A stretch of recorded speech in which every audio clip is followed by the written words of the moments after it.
Yang. I'm a designer and welcome to my interlevel of Solidworks course. And at the same time, welcome to subscribe to my YouTube channel.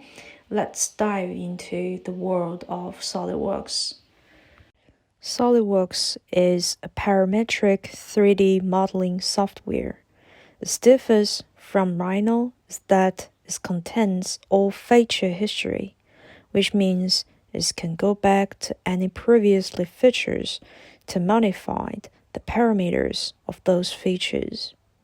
The difference between it and some animation modeling software, such as 3D Max, Maya, and Blender, is that it is a modeling software that can be applied to production.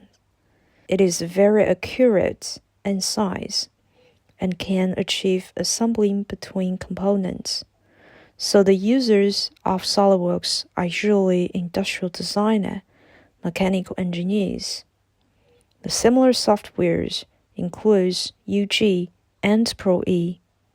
Okay, now let's take a look at the operation interface of SolidWorks.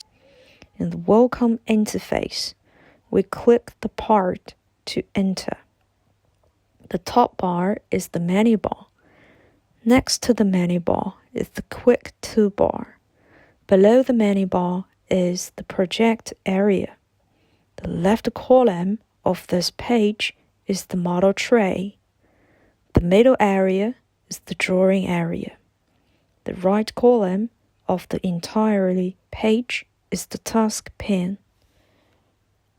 Okay, we just finished this course and see you in next course. Bye.